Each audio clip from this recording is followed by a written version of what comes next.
Plans पे plans बनते चले जाते हैं, टाइम टेबल पे टाइम टेबल बनते चले जाते हैं। हर हफ्ते, हर महीने, हर साल नए प्लान, नया गोल, नया टाइम टेबल, नए टारगेट्स बन जाते हैं। लेकिन हर बार हमेशा हम लोग डिस्ट्रैक्ट हो जाते हैं, हम लोग हमेशा इनकंसिस्टेंट हो जाते हैं।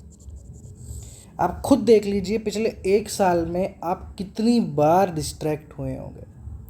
कितनी बार आपने सोचा होगा कि हाँ, इस बार मैं बहुत अच्छे से पढ़ूंगा, इस महीने से मैं अच्छे से पढ़ूंगा, इस तारीख से मैं अच्छे से पढ़ूंगा। और पढ़ते पढ़ते कभी क्या आ जाता है, कभी क्या आ जाता है, कभी क्या आ जाता है। ठीक है, इमरजेंसी सिचुएशंस को एक तरफ रख दिया जाए तो बहुत सारी सिचुएशन ऐसी होती हैं जिनमें आप चाहें तो खुद को ट्रैक पे लाके जो ज़रूरी है उस पर ध्यान दे सकते थे, बट आप नहीं दे पाए। और बिल्कुल जो भी ये लोग वीडियो देख रहे हैं, आप लोगों को पता है कि आपने खुद को कितनी बार धोखा दिया है। You have betrayed your self for every time for nothing. आप खुद को धोखा देते हो, आप खुद को जो है झांसे में रखते हो। जब आपको पता है for mains you have to write answers daily, जब आपको पता है कि डेली डेली हमें एक आंसर लिखना है, 2 आंसर लिखना है, PYQs लिखने हैं, टेस्ट लिखने हैं, क्यों नहीं लिखते हो? आज कमी क्या है मुझे ये बताओ। कितने ही टेस्ट, कितने ही रिसोर्सेज फ्री में नहीं मिलते हैं क्या? किसी भी मटेरियल की आप बात कर लो, कहीं ना कहीं वो मिल जाता है। तो ये तो एक्सक्यूज़ आप देना ही न मत कि मुझे कोई अच्छा मेंटर नहीं मिला, अच्छा बुक नहीं मिली, कोई मटेरियल नहीं मिला, टेस्ट नहीं मिला, क्या नहीं मिला। क्योंकि ये जितने एक्सक्यूज़ आप दोगे ना, सब के सब बहाने हैं आपके लिए। और ये याद रखिएगा कि जितने बहाने आप बनाओगे ना, उतना बड़ा रिग्रेट आपको होने वाला है फॉर श्योर। कुल मिला के बात यही है कि रास्ता पुराना ही है, कुछ नया नहीं है। पैटर्न बदल गया होगा, डिफ़िकल्टी लेवल बढ़ गया होगा, पेपर लेंथी आ रहा होगा, कंपटीशन बढ़ गया होगा, लेकिन रास्ता वही है। The track is still the same. वो ट्रैक क्या है? वो ट्रैक ये है कि मेहनत करनी है। जब आप डेली के 1 आंसर लिख रहे हैं, 2 आंसर लिख रहे हैं, 3 आंसर लिख रहे हैं, 2 महीने बाद इम्प्रूवमेंट क्यों नहीं होगी?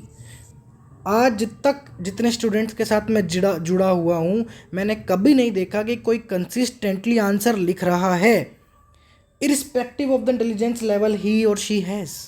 उनका इम्प्रूवमेंट हुआ है, डेफिनेटली उनका इम्प्रूवमेंट हुआ है। आप मुझे बताओ, आपने कितनी बार कंसिस्टेंसी से आंसर लिखा है?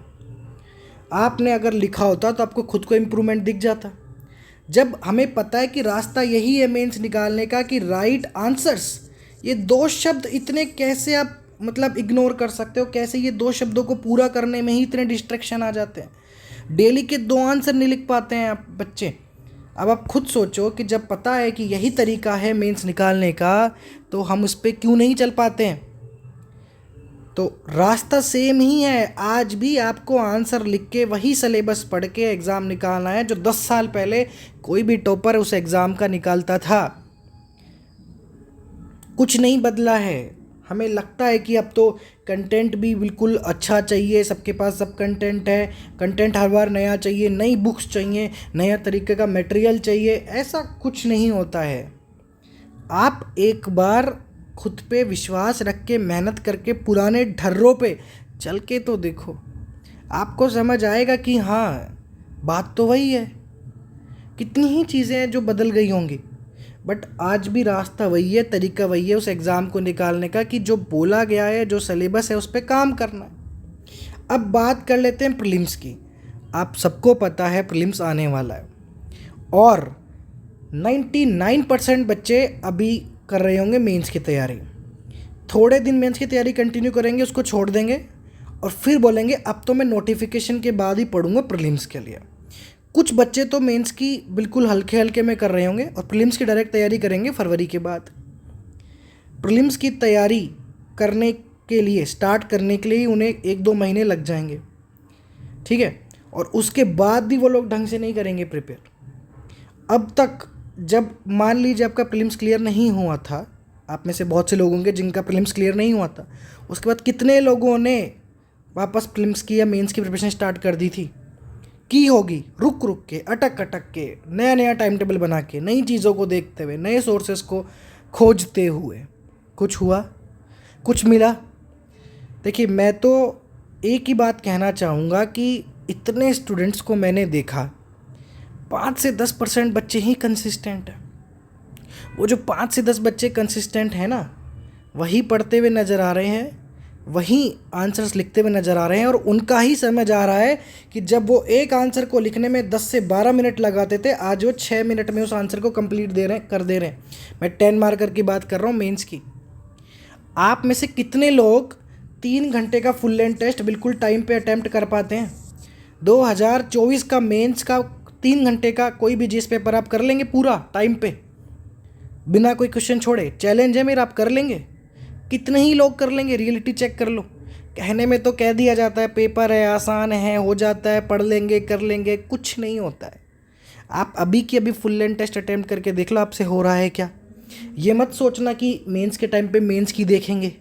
अगले साल बिल्कुल टाइम नहीं मिलने वाला है। 88 डेज़ बचे हुए हैं, 88 डेज़ मिलेंगे आपको अगले साल। कुछ टाइम नहीं मिलेगा उसमें, मान लीजिए आपका 30 दिन तो टेस्ट वेस्ट अटैम्प्ट करने में, प्रीलिम्स के रिजल्ट का इंतज़ार करने में निकल जाएगा। 50 दिन जो बचेंगे आपके, 50 दिन कुल मिला के आप क्या पढ़ोगे? ऑप्शनल भी पढ़ोगे, ऐसे भी पढ़ोगे, जीएस भी पढ़ोगे, क्या क्या पढ़ोगे? किसको पागल बना रहे हो आप किसको पागल बना रहे हो? खुद को पागल बना रहे हो, अपने मम्मी पापा को पागल बना रहे हो, कोचिंग वालों को बना रहे हो, आसपास वालों को बना रहे हो, किसको पागल बना रहे हो? देखो, कुछ बच्चे तो होते ही हैं जो नहीं पढ़ेंगे, वो तो श्योर है, उनके पास तो बहुत पैसा है, उनको तो नहीं पढ़ना है। बट आप वो लोग हो जो आपको पढ़ना तो है, जो भी लोग वीडियो देख रहे हैं ना, 100% आप वो लोग हो जो पढ़ना चाहते हैं, जिनकी इच्छा है मैं क्लियर तो करूं और मन में है, बट इनकंसिस्टेंसी, डिस्ट्रैक्शंस इतने हैं लाइफ में कि खुद को संभाल ही नहीं पाते हैं। अभी भी टाइम है। फिर सर्च करते फिरोगे how to clear prelims within 1 month, how to last time prelims notes, last time prelims के ट्रिक्स एंड ट्रिप्स। ये मार्केट में फूलती है ना, आजकल यही चल रही हैं ट्रिक्स एंड ट्रिप्स। वो क्यों चलती है? क्योंकि पढ़ाई नहीं, स्पेक्ट्रम उठा के नहीं पढ़ी तो ट्रिप्स एंड ट्रिप्स देखनी पड़ रही हैं। लक्ष्मीकांत पढ़ी नहीं, रिवाइज ही नहीं करी ढंग से, तो ट्रिप्स एंड ट्रिक्स देखनी पड़ रही हैं। आप में से कितने ही लोग जब प्रीलिम्स दिए थे लास्ट ईयर, कितने ही टेस्ट आपने सोल्व किए थे? लक्ष्मीकांत हो, स्पेक्ट्रम हो, कोई भी बुक हो, कितनी बार आपने रिवाइज किया था? आप खुद से पूछो, कितने मार्क्स आते थे आपके? तो यही बात है बस कुल मिला के कि जितना ज़्यादा आप कंसिस्टेंट रहेंगे, खुद को धोखा देना बंद करेंगे, उतने ज़्यादा ही आपके चांसेस है इस एग्ज़ाम को निकालने के। बाकी और कोई भी शॉर्टकट और कोई भी सोर्स या कोई भी टीचर, कोई मेंटर आपका कुछ नहीं कर सकता, कोई आपको रैंक नहीं दिला सकता अगर आप खुद के साथ धोखा दे रहे हैं। तो खुद के साथ धोखा देना बंद कीजिए, वरना जब आप देखेंगे आसपास के लोगों को, अपने फ्रेंड्स वगैरह को, कि जब वो लोग जिस तरीके से उन्होंने एग्ज़ाम निकाल लेंगे वो लोग और इधर उधर सेटल हो जाएंगे, तब आप लोग सोचोगे काश मैं भी थोड़ा पढ़ लेता। ठीक है, ये जो इश्कबाजी के चक्कर में या फालतू चीज़ों के चक्कर में आप लोग इधर उधर बिज़ी हो जाते हो, 2-2 महीने गायब हो जाते हो, 1-1 महीने गायब हो जाते हो, कुछ नहीं मिलेगा उससे। 5 साल बाद, 10 साल बाद जब आप देखेंगे कि यार देखते देखते तो उम्र 30 हो गई, अटैम्प्ट पर अटैम्प्ट देते चले गए। और मैं ये नहीं कह रहा हूँ किसी भी तरीके से कि आपको बिल्कुल 6 के 6 अटैम्प्ट देने के बाद बिल्कुल जुटे रहना है। अगर आपसे नहीं निकल रहा है, आप बैकअप रखो, प्लान भी रखो, बट आपने जब ढंग से पढ़ा ही नहीं, आपने अपना 100% दिया ही नहीं, आप क्रिटिसाइज़ मत करो फिर इस चीज़ को कि यूपीएससी तो अनप्रिडिक्टेबल है। अरे अनप्रिडिक्टेबल नहीं है, आपने अपना कितना प्रिडिक्शन किया? आप खुद कितने अनप्रिडिक्टेबल हो आपने देखा है? आप खुद कितने अच्छे से पढ़ पाए हो, कितना कंसिस्टेंट आप खुद रह पाए हो, खुद को देखा है आपने कभी? जब आप खुद पूरे साल भर कंसिस्टेंट रहो, तब you deserve the right to say that UPSC is unpredictable. वरना भीड़ में सब लोग बोलने लग जाते हैं कि यूपीएससी अनप्रिडिक्टेबल है, यूपीएससी अनप्रिडिक्टेबल। बिल्कुल अनप्रिडिक्टेबल है, फिर भी प्रीलिम्स क्लियर होते हैं, फिर भी सीसेट क्लियर होते हैं। ठीक है, मान लिया जाएगा मेंस में आपका थोड़ा लक है, कुछ चीज़ों में आपकी लक होती है, किस्मत होती है, बट आपने मेहनत में अपना 100% दिया। जब मेहनत में 100% दो, तब आपके पास हक है ये कहने का कि हाँ यूपीएससी अनप्रेडिक्टेबल है और मुझे प्लान भी देखना है, या इसके बाहर भी दुनिया है। बिल्कुल आप कह सकते हो। बट डोंट से कि UPSC is just the part of the life, not the life itself. अगर आपने कुछ नहीं किया है इसके लिए, खुद से पूछो, बैठो, देखो, झांको खुद के अंदर कि जब अब 2025 का प्रीलिम्स आएगा तो वही सेम एक्सक्यूजेज नहीं हो अपने पास, कम से कम जो 2024 में थे, कम से कम इस बार एक्सक्यूज़ नहीं हो। और नए नहीं हो, एक्सक्यूज़ ना हो तो वो ज़्यादा बेटर है कि कुछ बहाना नहीं छूटा। ठीक है, चलिए, थैंक यू सो मच।